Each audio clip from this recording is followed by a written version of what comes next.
السلام عليكم ورحمة الله وبركاته. حيا الله متابعينا الأعزاء، أتكلم هنا عن الطفل صقر الذي دخل إلى أراضي المملكة العربية السعودية بطريقة غير شرعية وزاول مهنة التسول رغما عن باضطهاد وتآمر واستغلال من قبل هذا الحيواني الذي ليس له ذمة ولا ضمير ولا ذرة من الأحاسيس، رغم أنه أب ويعرف معنى الطفولة ومعنى الأبوة.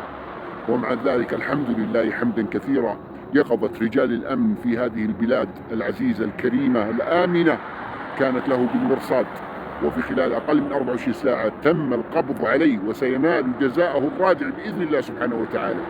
وفوق هذا سيعتنى بالطفل صقر بإذن الله.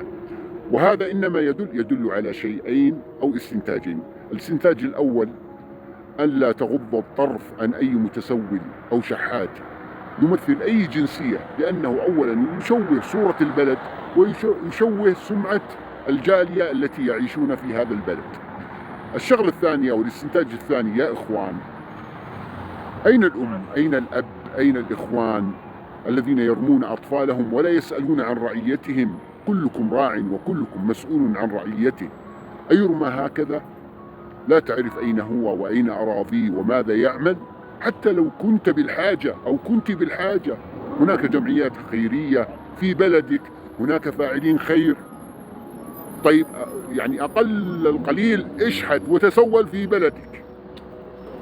لماذا تجلب المصائب لأهلك ولجاريتك ولشعبك وتشوه الصورة وتشوه السمعة؟ لا حول ولا قوة إلا بالله العلي العظيم. والله وما خفي كان أعظم.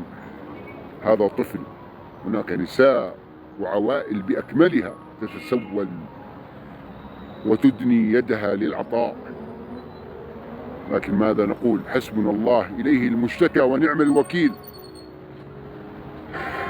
حفظكم الله ورعاكم وحفظ أهاليكم وأولادكم من كل شر وسوء ومكروه.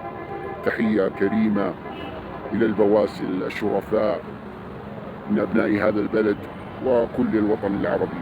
السلام عليكم ورحمة الله وبركاته.